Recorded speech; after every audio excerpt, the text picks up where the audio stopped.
Apakah ini ada keterkaitan di kehidupan saya sebelumnya?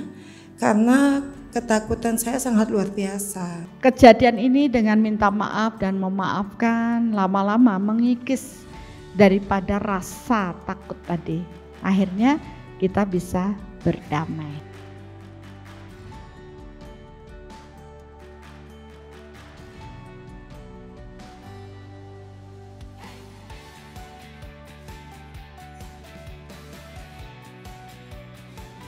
Karena karma yang berlaku adalah baik kita tanam, baik kita terima.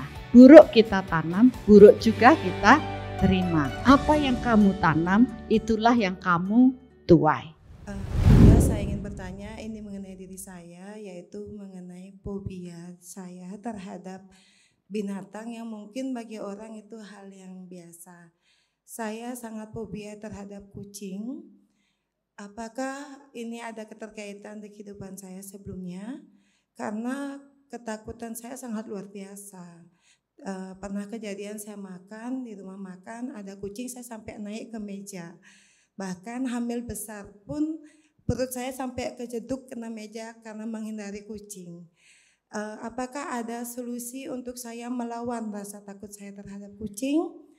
Kemudian yang kedua, saya ingin bertanya, apakah apa yang kita pikirkan itu yang akan terjadi dalam kehidupan kita? Sedikit cerita, saya pernah dalam hidup ini berpikir, saya bukan basicnya orang pendidikan, tapi saya pernah berpikir, saya ingin menjadi seorang guru. Tapi begitu berjalan akhirnya saya menjadi seorang guru. Dan pernah saya juga berpikir bagaimana ya rasanya bekerja di dunia perbankan dan Tuhan memberikan jalan itu terhadap saya. Apakah ini hanya sebuah kebetulan atau memang sudah jalannya seperti itu? Baik, hanya itu yang ingin saya tanyakan. Terima kasih, Bunda. Iya, terima kasih Ibu. Ini yang pertama berhubungan dengan fobia, ya fobia dengan kucing. Rasanya di samping saya juga ada yang fobia nih. Bukan sama kucing, tapi sama kecoa. Iya, ya begitu sih. Kucing juga ada juga yang fobia sama kucing sampai ada juga. Naik-naik begitu. Sama ceritanya. Lagi makan tiba-tiba ada kucing lewat atau gimana bisa naik ke atas meja itu ada juga. Mana adik saya? Ya Ibu, ternyata temennya banyak Bu. Ada yang fobia. Jadi kita tuh di Seoul ini ketemu dengan banyak orang yang memiliki fobia. Ada yang fobia air ya. Sampai gemeteran waktu kita ajak ke sungai, kita nggak ngerti apa, ternyata fobia dengan air. Begitu kita ajak pemurnian, menyelesaikan proses di past life, dia relax, tenang, sekarang malah senang main di air. Ya begitu juga yang kucing ini sampai loncat, itu sih cerita anak saya yang nomor 2 dan nomor 3. Nggak tahu mereka fobia banget dengan kucing dan sampai loncat ke atas meja. Nah awalnya ya saya pikir kenapa sih kok kayak gitu, orang sama kucing loh, kucing aja bagus, mah nggak ngerasain apa, itu takut sekali katanya. Akhirnya saya mulai menyadari, oh ya ada apa nih dengan anak saya kok sampai ketakutannya seperti itu, begitu ada kucing aja mereka udah loncat ya. Ternyata saya cari di past life memang ada kejadian yang membuat mereka sangat ketakutan dan itu tersimpan pada rekaman jiwa. Ya. Jadi di alam ini ada proses rekaman di kesadaran. Pertama kesadaran pikiran, kedua kesadaran batin, ketiga kesadaran jiwa dan keempat kesadaran di semesta. Ya, ini luas. Jadi kalau orang mau berbicara kesadaran tuh sebenarnya luas, tapi tidak semua mencapai itu. Rekamannya tidak sampai semesta, mungkin baru pikiran kita aja, mungkin semeter aja. Karena semua terukur dengan energi. Nah, pada saat di past life adalah kejadian yang terekam tidak hanya pada kesadaran pikiran kita atau batin kita saat ini, tapi masuk pada rekaman jiwa. Nah, kapan Ibu mengalami ini? Ini dua kehidupan itu sekarang lahir, satu kehidupan itu sebelum kematian, sudah kematian ini lahir kan dari proses sebelumnya, ya. Dan kemudian sebelumnya 2 kelahiran sebelum ini itu fobianya 3 poin. Kemudian 3, 4 itu lebih gede lagi. 2, 4, 5, 6 poin. Mundur lagi mulai kapan sih dia? 4, 5, 6, 7, 8, 9 kehidupan yang terdahulu ini 10 poin. Sedangkan sebelumnya dia tidak ada rekamannya. Berarti 9 kehidupan yang terdahulu ada satu kejadian yang membuat dia sangat takut dengan kucing. Ya, ibu ya maksudnya dia itu ibu. 9 kehidupan yang tidak terselesaikan sampai kehidupan saat ini. Tapi penyelesaiannya itu sudah dari 9 kemudian 4 itu sudah berkurang, ya. Tidak setakut yang dulu ketakutannya. Kemudian yang 2 sudah berkurang dan saat ini sudah berkurang. Ya, tidak seperti nilai yang 9 kehidupan. Disinilah kita melihat ada proses bertumbuh. Artinya dulu sangat takut, lahir lagi karena belum selesai, masih ada takutnya. Kembali pada proses diri. Mau lebih takut atau melawan ketakutan atau traumanya. Ternyata di sini masih ada sisa setelah lahir sampai yang saat ini. Itu sebagai pencetus, sebagai sumber daripada fobia. Nah ini tentu penyelesaian karena itu ada di rekaman jiwa, kita harus bantu kesadarannya. Kenapa sih ya? Kemudian menyelesaikan rekaman, dan yang sering saya ajak adalah proses meminta maaf dan memaafkan pada kucing. Ya, karena itu pasti ada kejadian, kalau saya lihat yang lebih jauh lagi, kejadian buruk dengan kucing itu awalnya karena ibu melakukan ya satu hal yang sangat buruk dan membuat emosi dari kucing yang bapak ibu perlakukan buruk itu masih terekam di dalam diri, sehingga begitu nongol kucing itu sudah ada ketakutan. Ya, itu kejadiannya di past life. Ya, jadi mau nggak mau kita mulai mengkikis, mulai berdamai dengan kucing dengan minta maaf dan memaafkan. Nah, kejadian ini dengan minta maaf dan memaafkan lama-lama mengikis daripada rasa takut tadi. Akhirnya kita bisa berdamai. Nah, banyak orang mengatakan kok gampang ya Bunda? Siapa bilang gampang? Yang ngejalani itu tidak gampang, butuh waktu. Tapi dibantu dengan proses energi, membersihkan traumatis yang ada. Kalau ini dilihat dari kondisi cakra-cakra ibu kan traumatisnya masih nyimpen. Berarti perlu dihealing lagi, dibersihkan cakra-cakra dari traumatis yang muncul. Itu rekamannya secara energi. Jadi ada 2 yang bisa dilakukan. Kalau mengapa sudah kejawab. Terus apa yang harus dilakukan? Yang pertama, oke, kita bersihkan tubuh energi yang merekam traumatis tersebut. Karena itu ada pada rekaman jiwa. Itu yang kita sebut dengan benih karma. Benih karma yang tersimpan dari kejadian di past life. Setelah itu bersih, apalagi yang dilakukan? Harus ada upaya dari diri untuk oke, itu past life saya seperti itu, saat ini saya belajar berdamai dengan si kucing tadi. Minta maaf dengan proses kucing yang dulu, ya, yang akhirnya membuat emosi kucing tersebut terselesaikan. Minta maaf dan saat ini berdamai. Dan itu akan membantu. Memang perlu proses.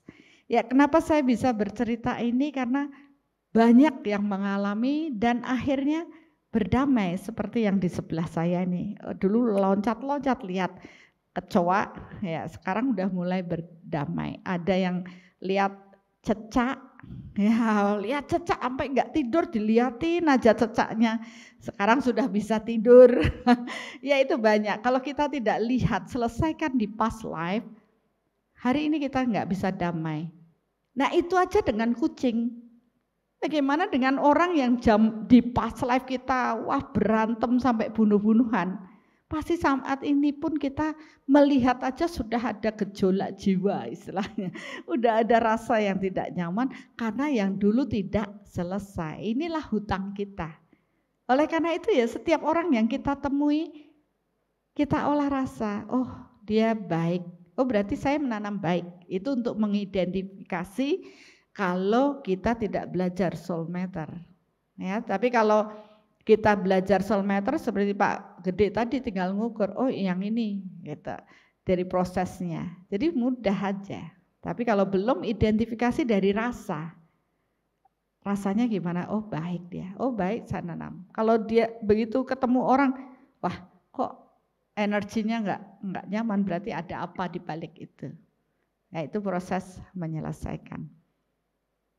Oke. Gimana dok? Sudah? Yang pertama? Yang pertama dulu nih ya. Berarti kan ini nggak perlu dicari kucing yang waktu itu tuh di mana ya Bunda? Rasanya sih kucingnya udah reinkarnasi ya. Jadi manusia sih sudah saat ini kalau diukur dari proses itu. Karena mereka pun butuh terus berreinkarnasi. Ya jangan salah Bapak Ibu, seringkali kita tidak menyadari bahwa hewan yang dulu kita istilahnya apa ya, kita biadab sama mereka, mereka pun bisa datang. Kita zolimi mungkin. Kita zolimi ya. Kemudian dia datang jadi manusia saat ini bisa aja. Karena mereka juga berevolusi sampai ke tahapan saat ini. Iya. Cuma pertanyaan saya tuh, perlu nggak sih kita benar-benar kayak tadi nih, oh masalahnya adalah sama si kucing yang itu, yang spesifik gitu. Perlu nggak sih untuk minta maafin tuh kita benar-benar cari ke siapa kita pikir salahnya itu? Apa cukup dengan kita bayangin, kita niatin aja itu sudah cukup atau gimana? Ya nggak perlu lah ya, kita kalau gitu kan setiap hari cuma ngurusin kucing aja, kerjaan yang lain nggak selesai nanti. Kita hanya meniatkan saja. Kenapa seperti itu? Karena energi mengikuti pikiran. Setiap kita melihat kucing ya niatkan, oke, saya pernah berbuat salah dengan kucing sehingga saya sekarang menjadi ketakutan dengan proses itu, saya minta maaf, saya memaafkan. Nah, itu pun akan menjadi proses healing dalam diri kita. Sampai rasa takut kita terhadap kucing pun lenyap. Pelan-pelan. Ya. Oke, pertanyaan pertama mungkin kalau untuk saya sih udah cukup sih Bunda. Ya. Yang kedua, apakah yang dipikirkan itu menjadi kejadian? Karena tadi cuman ditunjukkan 2 contoh ya, niat. Berpikir A, udah gitu kejadian, berpikir B kejadian. Dan bahkan ada yang bilang kan semua dari niat aja udah diperhitungkan. Nah itu gimana Bunda? Ya benar sekali Bu. Kebetulan Ibu mengamati dengan pikiran, jadi bisa cerita. Saya dulu pernah berpikir untuk menjadi seorang pengajar, seorang guru. Sekarang sekian proses, baru kita, oh ya ternyata sekarang saya jadi guru ya. Ya dulu pernah pengen kerja di bank, sekarang saya bisa kerja di bank. Itu yang tadi saya katakan, kitalah yang menciptakan hidup kita. Dari apa? Pikiran. Jadi proses karma terbentuk dari pikiran, bukan dari perbuatan. Banyak orang mengatakan karma itu kalau ada actionnya, tidak. Bahkan lebih halus dari proses itu adalah karma terbentuk dari pikiran. Baru kita berpikir buruk pun itu sudah tercatat di alam. Ya. Baru dalam proses niatan itu sudah tercatat di alam. Semakin kuat kita memberi energi apa yang kita pikirkan, semakin cepat dia mewujud secara berfisik. Itu hukumnya. Jadi ketika saya menjabarkan hal ini dalam workshop Soul Matter, barulah orang ngeh dengan apa yang dia lakukan. Kemudian setelah workshop paham dengan hukum energi, saya tinggal nanya, kalau hukum energi seperti ini bahwa proses penciptaan dari pikiran kita, maukah kita berpikir negatif? Bapak Ibu mau berpikir negatif? Tidak. Pasti jawabnya akan begitu.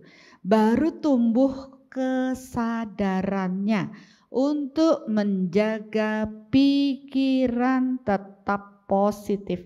Kenapa? Karena kita ingin hidup kita menjadi lebih baik. Inilah yang tidak diajarkan di sekolah-sekolah. Hukum energi tidak pernah diajarkan. Hukum karma tidak pernah secara detail dibahas. Bahkan kita salah kaprah dalam pemahaman hukum karma. Bahwa ini loh kakeknya dulu begini, pantas cucunya seperti ini. Ini karma kakeknya turun ke cucunya. Tidak seperti itu.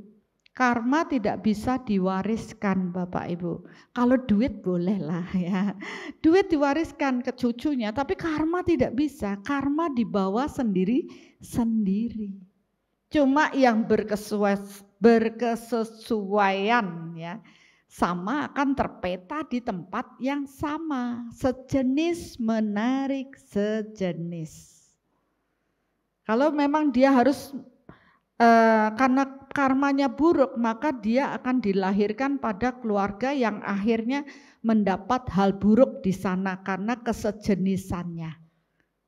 Inilah yang kemudian saya ajarkan pada ibu hamil 20, lebih dari 25, mungkin lebih sekarang dari 100.000 ibu hamil seluruh Indonesia.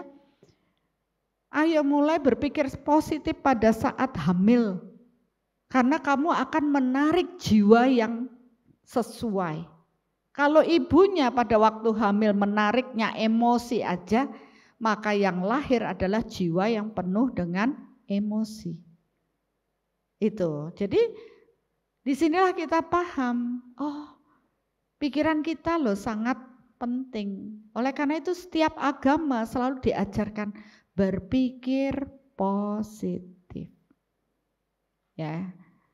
Bahwa dari berpikiran, perkataan, perbuatan ini harus baik. Jangan hanya berpikir action saya bagus, bagi-bagi duit, taunya duit hasil korupsi. Nah, orang lain ikut karma, dapat karma buruk dari duit yang dibagikan. Ya, jadi tetap nilai yang tertinggi dalam proses penciptaan adalah pikiran. Oleh karena itu, jagalah pikiran tetap positif. Setiap hari dulu saya diajari sama mentor saya, setiap hari pikirannya apa? Saya kaya, saya kaya, saya kaya. Besok pagi lagi saya kaya, saya kaya. Tapi siang, aduh susah cari duit. Aduh enggak punya duit. Terus gimana ya? Jualan susah. Gimana bisa kaya? Enggak kaya-kaya. Maka disinilah saya paham keselarasan antara pikiran, perkataan, dan batin.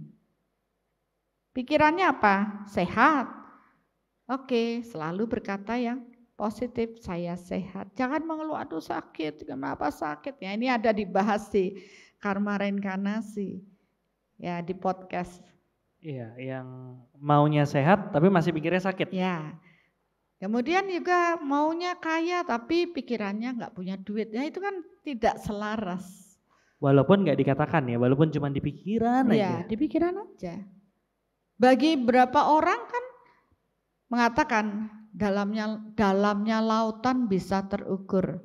Dalam hatimu aku tidak, dalam hati tidak terukur kan, tidak bisa diukur. Tapi kalau kita belajar soul matter, aku tahu apa yang ada di dalam hatimu. Weh, kan keren loh jadinya. Orang belum tahu, kita sudah tahu.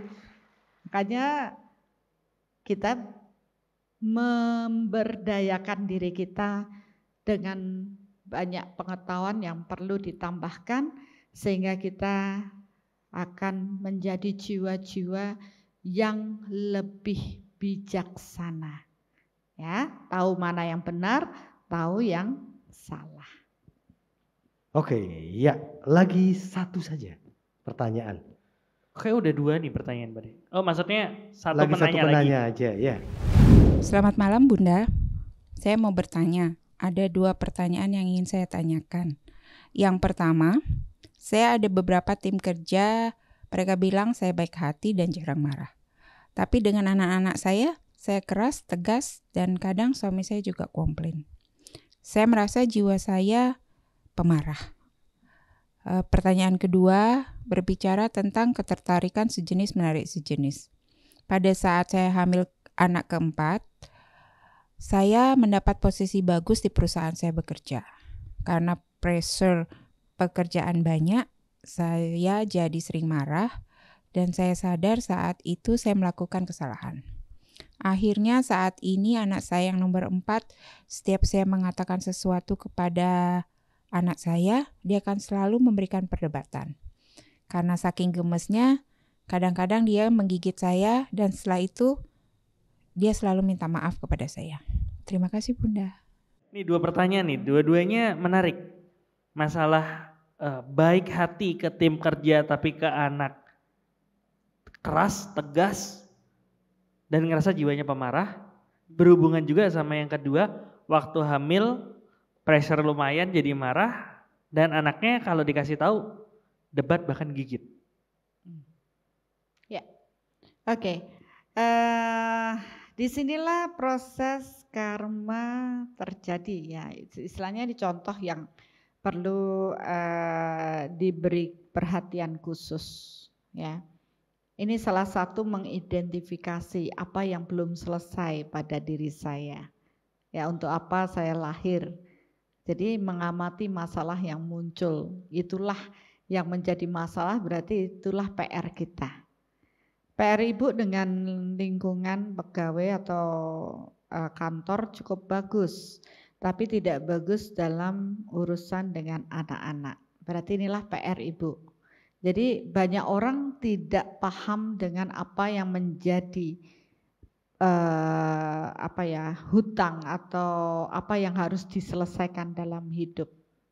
Ya, kalau ibu bisa fokus bahwa ini adalah hutang ibu, maka ibu dapat menyelesaikan lebih cepat dan proses pertumbuhan ibu akan bertumbuh lebih baik. Tapi kalau ibu tidak fokus di sana, ibu akan terus berbuat baik dengan hal yang sudah baik, misalnya lingkungan yang baik di pekerjaan. Ibu kan tidak ada nilai buruk, tapi di rumah ibu ada nilai buruk. Pertama yang kedua, hubungan dengan yang saya ceritakan dengan ibu hamil kan terjawab karena ibu mengalami. Ketika ibu dengan pressure waktu ada kehamilan, hukum sejenis menarik, sejenis membuat kehadiran anak yang penuh dengan kemarahan. Ini proses penyelesaian. Tadi saya amati hubungannya, saya mengukur menggunakan soul meter. Hubungan ibu dengan anak-anak ini kan keterikatannya cukup besar, ya. Kenapa orang dengan orang lain ibu baik, dengan anak kok sering ibu perfect dengan anak ibu, harus begini, harus ibu begitu. Walaupun saya tahu maksud ibu baik adalah untuk mendidik anak menjadi lebih baik ya, karena ini anak saya harus dia baik ya. Tapi proses ini kan terlalu karena mengikat ya, toxic. Kita sudah bahas di YouTube berhubungan dengan toxic parenting. Ya, berarti ibu menyadari ini PR saya, PR besar. Nah, kenapa ibu mendapat anak-anak yang demikian? Karena ibu punya hutang di past life, termasuk anak yang nomor 4 ini yang menurut ibu, wah ini keras sekali. Pada saat hamil menarik yang sejenis datang adalah penyelesaian hutang tadi. Maka pesan saya, luangkan waktu lebih untuk anak ibu ini. Ya, perhatian, walaupun anak-anak yang lain ada, tapi yang ini jauh lebih penting juga. Nah, kalau saya amati di past life ini 5 kehidupan yang dulu, ibu itu tidak begitu baik hubungannya dengan anak ibu, ya, dan dia musuh bebuyutannya ibu. Berarti ibu terus saja akan terus terbentur karena itu belum selesai. Ini maksudnya hutang yang belum selesai. Walaupun musuh itu sangat, karena ini di 4 kehidupan terus ke belakangnya ibu sudah bertemu dengan jiwa anak ibu banyak sekali, lebih dari 20 kali. Kalau saya hitung lagi mungkin banyak. Berarti ibu memang harus fokus dengan anak ini supaya penyelesaian hutang ini tidak terus bertambah. Nah, kenapa ada permusuhan? Berarti mungkin kita yang belum baik atau dia yang memang karakternya buruk. Sudah jelas ada interaksi dari kita. Yang saya dapatkan sebenarnya ibu yang harus meminta maaf pada jiwa anak ini. Karena dari sumber permasalahan jauh sekali kalau kita cari, permasalahan awal adalah dari ibu yang melakukan kesalahan. Dan dia menuntut ibu sampai proses meminta maaf. Jadi sekarang pun dia lahir sebagai anak, semakin dekat, selesaikan dengan meminta maaf. Nanti semakin sering ibu meminta maaf, dia akan luluh, dia akan baik dan beri dia cinta. Mungkin di soul parenting itu sangat detail saya mengajak ibu-ibu atau bapak-bapak yang punya masalah dengan anaknya atau anak yang punya masalah dengan orang tuanya untuk menyelesaikan hutang itu dengan damai dan akhirnya mereka menjadi keluarga yang baik. Itu yang bisa saya bagikan untuk ibu karena memang saya lihat harus selesai di kehidupan ini, Bu. Jangan lagi karena anak kita ini jiwa dari anak ini ibu harus lahir lagi karena enggak selesai dengan hutang yang terus berkelanjutan. Di sini menandakan bahwa ketika hutang itu belum selesai, inilah yang membuat kita terlahir kembali. Walaupun ya sama jiwa itu sebenarnya saja, bolak-balik. Jadi kita harus berkesadaran dengan orang-orang di sekeliling kita. Ya, itu salah satu contoh. Ya, ini satu proses yang salah satu contoh yang bagus ya. Jadi fokus pada di mana hutang itu ada kan gitu. Benar. Karena bisa saja kita berpikir kita pengen berbuat baik kepada semua orang, kita pengen membayar hutang ke semua orang, ternyata ada satu yang memang hutangnya banyak banget dan bisa jadi itu menjadi salah satu alasan kenapa kok masih terus terlahir. Ya. Dan dalam kondisi ini dipaksa mencintai karena sebagai anak dan ibu. Ya, akhirnya kalau nanti kita belajar, maaf mungkin saya memberikan statement yang berbeda dengan yang lain. Sering kita dengar bahwa surga ada di telapak kaki ibu. Terus kita harus bakti kepada ibu. Ya benar memang. Kita harus berbakti pada ibu kita yang sudah melahirkan kita. Tapi di balik ini terlahir sebagai seorang ibu karena kita mempunyai karma yang besar terhadap anak kita. Artinya apa? Kita membayar karma terhadap anak. Karena hutang kita sama anak kita sangat luar biasa sampai kita harus sakit pada waktu kita melahirkan. 9 bulan kita sakit, kemudian pada waktu melahirkan kita sakit, belum lagi pada masa balita, begadang, menyusui dan semuanya. Sebenarnya seorang ibu punya hutang karma yang banyak sehingga dia terlahir sebagai anak kita dengan penderitaan yang harus kita lalui. Sehingga seorang ibu tidak bisa semena-mena terhadap anaknya bahwa anak harus tunduk atau berhutang sama ibunya karena sudah melahirkan, semuanya membayar hutang. Dan saya melihat karma yang terburuk ya menjadi seorang ibu dengan anaknya. Karena saya paham dengan itu, saya pun bertumbuh untuk bagaimana menyelesaikan hutang itu. Tapi tidak terjebak dengan terlalu memanjakan anak. Karena memanjakan anak juga tidak baik untuk proses bertumbuhnya anak-anak kita.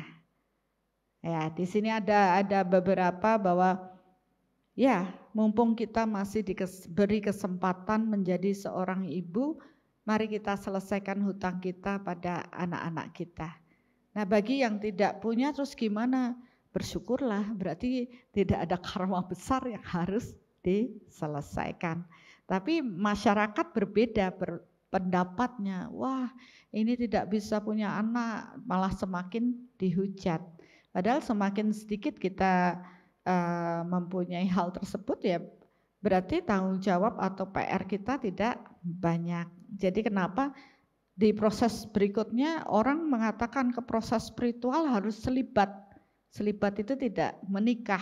Sebenarnya adalah proses untuk, oh berarti tidak ada banyak membayar hutang, tapi tidak juga demikian gitu. Itu kan baru persepsi manusia.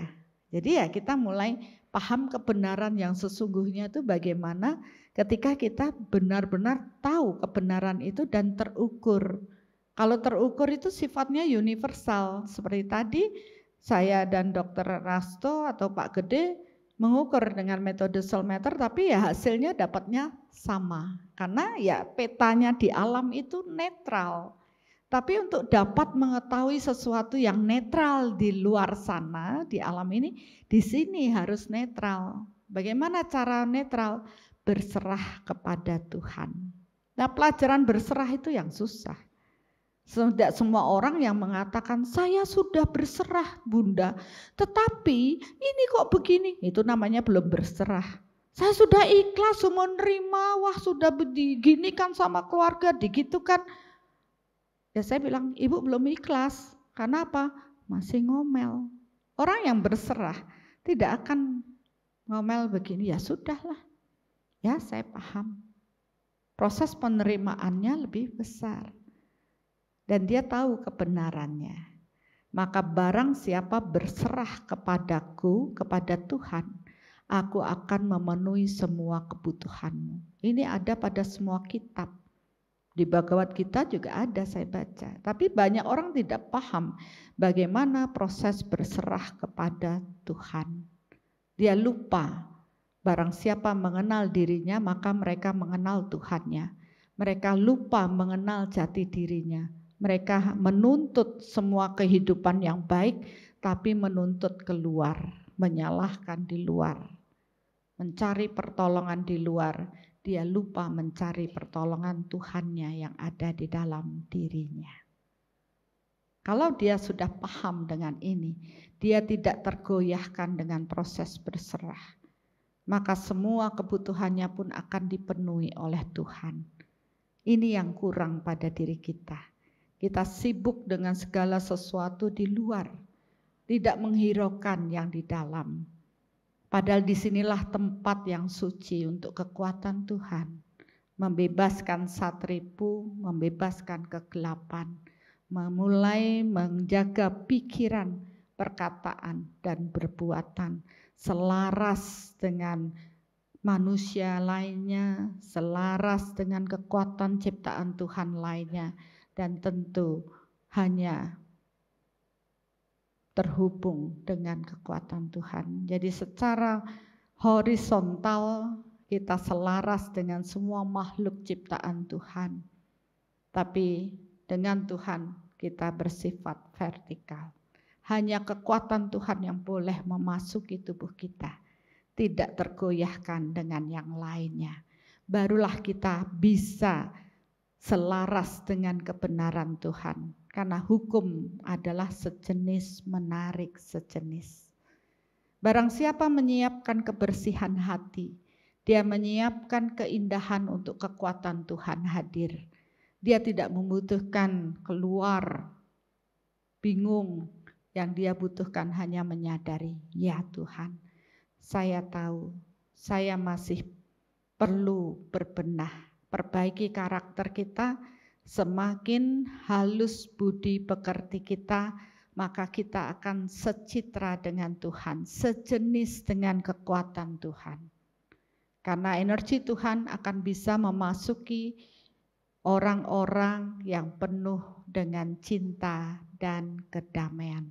Di mana dia tidak menghakimi orang lain, tapi dia menerima semua orang apa adanya.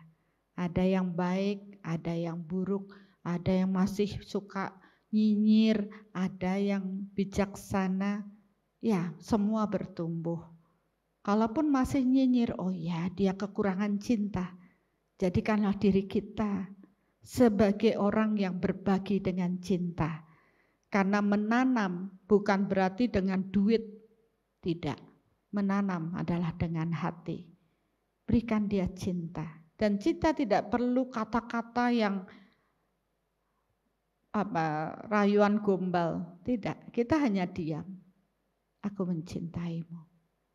Seperti saat ini saya meradiasikan cinta pada Bapak Ibu. Mungkin tanpa kata-kata. Tapi inilah cinta. Ketika kita bisa menghargai semuanya. Dan kita akan tersentuh dengan cinta. Ketika cinta Tuhan mengalir, kita paham. Hanya kekuatan cinta kita, cinta Tuhan yang menggenapi diri kita. Dan kita tidak akan pernah takut dalam menjalani hidup kita. Karena saya bersama Tuhan. Maka beban seburuk apapun yang Tuhan berikan pada saya karena apa yang saya ciptakan, saya akan kuat menjalani. Semua beban akan diangkat oleh kekuatan Tuhan. Tidak salah, semua agama mengajarkan demikian. Cuma yang kurang kita belum benar-benar mengenali diri kita bahwa Tuhan sangat mencintai kita. Tidak semua yang baik di mata kita baik di mata Tuhan. Tapi Tuhan sangat adil. Ketika kita berpikir buruk, buruk juga kita dapat. Dan ketika kita paham itu, mari perbaiki diri kita. Jangan menyalahkan keluar. Mari kita perbaiki diri, akui kita belum baik. Dan berikan cinta pada mereka semua. Bayangkan mereka baik-baik saja. Seperti yang dialami oleh ibu yang memikirkan saya mau jadi begini. Maka pikiran baik kitalah yang akan mewujud pada diri mereka. Dan kita akan berubah, mereka pun berubah. Demikian luar biasanya kita mengubah hidup kita. Ketika kita melibatkan kekuatan Tuhan dalam hidup kita.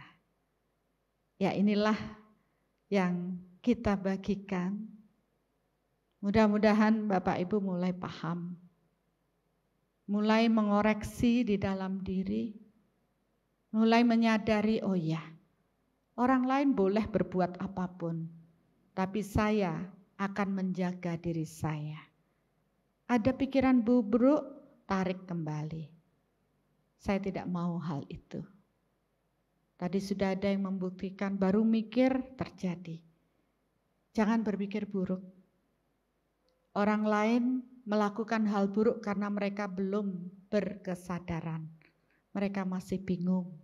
Kita yang lebih dulu sadar, berbuatlah baik.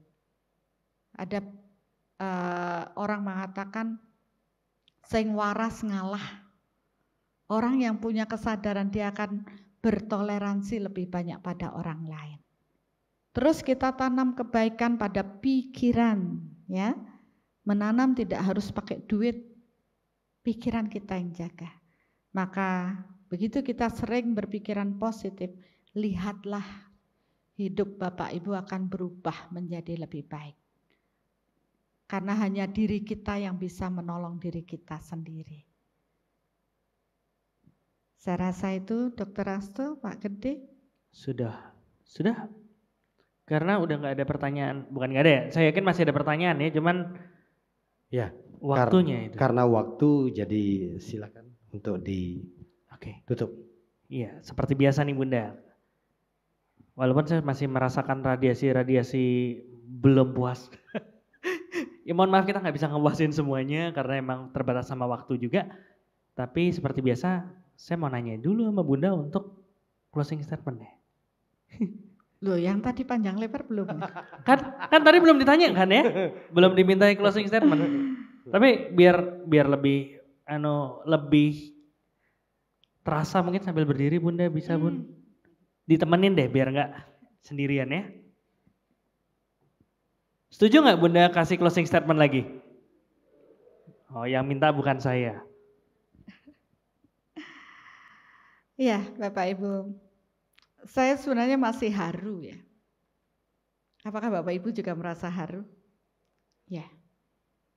Apakah Bapak Ibu tadi ketika saya berkata-kata ada energi yang masuk dan merasa membuat kita, oh Tuhan, saya mulai mengamati hidup saya menyadari. Dan itu yang membuat saya haru. Begitulah energi Tuhan bekerja pada diri kita. Kita tidak perlu lari keluar, mencari keluar. Bahwa kalau kita ingin mencari kedamaian ada di dalam. Dengan apa? Menyelesaikan satu persatu. Mengurai benang kusut yang ada di dalam diri kita. Yang paham siapa? Diri kita. Bukan orang lain. Kita tidak bisa menyuruh orang lain berubah di luar sana. Tapi amati diri. Tidak perlu berkata-kata banyak dengan mulut kita. Tapi batin kita mengatakan, ya kamu datang dengan marah-marah, saya paham. Itulah yang saya tanam dulu. Karena orang lain adalah cerminan diri kita. Dia adalah cerminan kita. Hukumnya apa? Sejenis menarik sejenis. Ketika yang buruk masih datang, berarti di sini masih banyak hal buruk. Apa yang perlu kita lakukan? Tuhan, saya tahu dia datang untuk memastikan karma ini hadir pada diri saya. Ya, saya tahu itulah kesalahan saya. Dulu mungkin saya tidak baik. Saya minta maaf. Dan proses meminta maaf membutuhkan kekuatan Tuhan, Bapak Ibu, tidak bisa sendiri. Cukup katakan, Tuhan, ya, saya minta maaf. Dulu karakter saya buruk sehingga membuat orang bermasalah dengan saya. Dan sekarang dia datang pada diri saya. Saya minta maaf. Dan saya memaafkan mereka. Mereka-mereka yang telah berbuat buruk pada saya. Saya memaafkan mereka. Dan yang terakhir, radiasikan cinta. Saya mencintaimu. Mereka hanya butuh dicintai. Dan orang yang mampu mencintai adalah orang yang sangat beruntung. Karena tentunya cinta Tuhan mengalir dulu ke dalam diri kita, barulah kita bisa memberi cinta. Kalau kita banyak dengan kemarahan, apa yang bisa Bapak Ibu berikan? Marah-marah. Selesaikan diri batin kita, berdamailah dengan diri kita, terimalah dulu. Karena takdir itu harus kita terima. Tidak bisa kita gantikan dengan orang lain. Begitu kita menerima dengan ikhlas, ya Tuhan, inilah saat saya menyelesaikan hutang saya. Saya mencintai dia. Berikan cinta lebih banyak dan lihatlah perubahan pada hidup kita. Saya yakin kehidupan Bapak Ibu akan berubah. Menjadi lebih baik karena kita sudah sepakat berpikir yang positif. Masalah orang lain berpikir buruk, biarkan saja. Karena mereka pun akan mendapat karmanya masing-masing.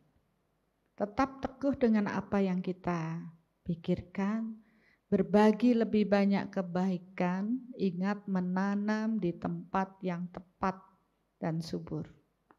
Untuk kesehatan, pingin sehat tanam di kesehatan. Untuk hubungan yang bagus, bikin orang lain hubungannya harmonis. Untuk kemakmuran, berbagilah kemakmuran pakai yang lain. Untuk spiritual, bagikan kebenaran Tuhan. Maka hidup kita akan dipenuhi dengan kebenaran Tuhan. Kalau kita banyak berbohong, kebohongan akan datang. Kita jauh dari kebenaran Tuhan.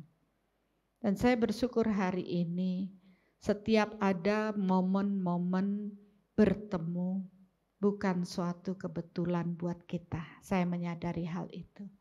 Bapak Ibu sudah berjuang hingga sampai di sini. Ini suatu kelayakan yang luar biasa. Maka setiap pertemuan saya akan menghargai semua jiwa yang hadir di sini. Aku mencintai kalian semua. Biarlah kesempatan hari ini menjadi kesempatan saya untuk menyelesaikan hutang kepada Bapak Ibu semua.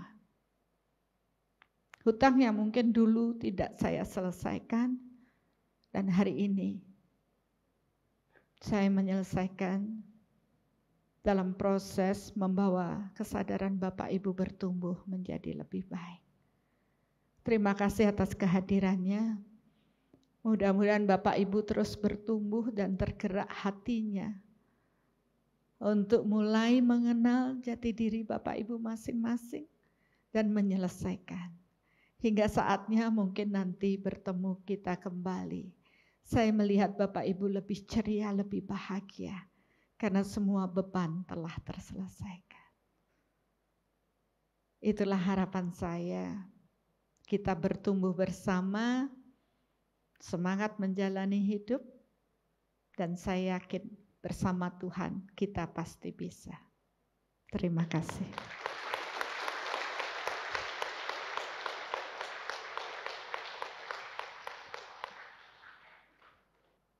Masih berasa harunya Bunda.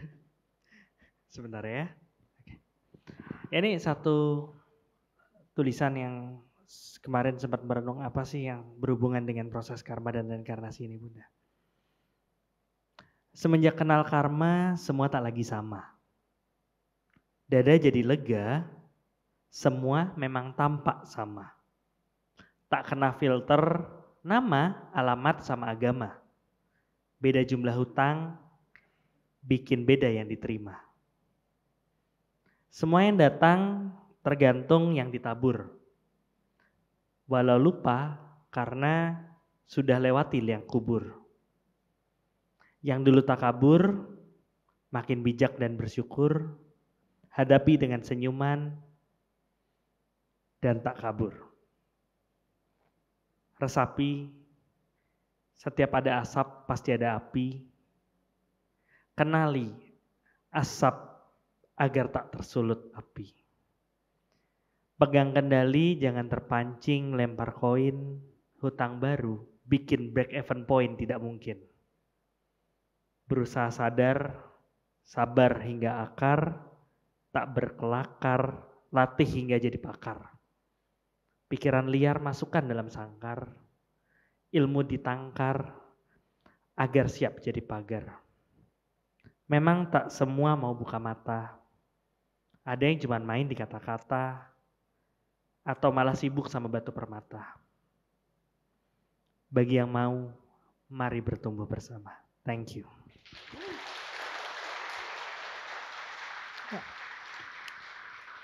Luar biasa Dr. Asto, saya menyimak kata demi kata dan itulah yang kita bahas malam hari ini.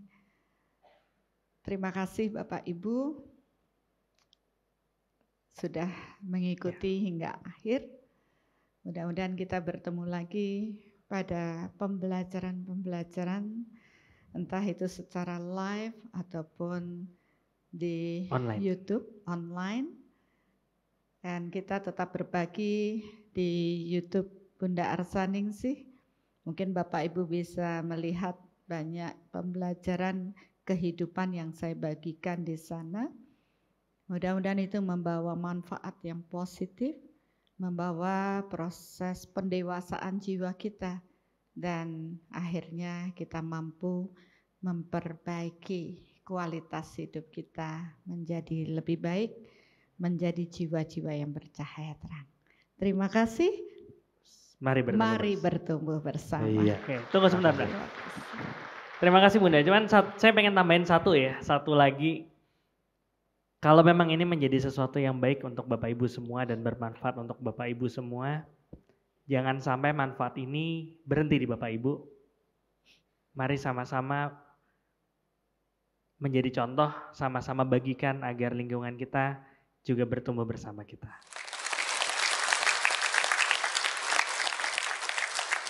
Dengan ini acara pada malam hari ini kami tutup. Tentunya Bapak Ibu sekali lagi kami mengaturkan terima kasih yang sebesar-besarnya dan tentunya kami mohon maaf yang sebesar-besarnya bila ada sesuatu yang kurang berkenan dari semua proses yang ada. Selamat malam, hati-hati di jalan, sampai di rumah dengan selamat, sampai berjumpa di acara berikutnya. Terima kasih, selamat malam. Roadshow Karma dan Reinkarnasi, sampai jumpa di Singa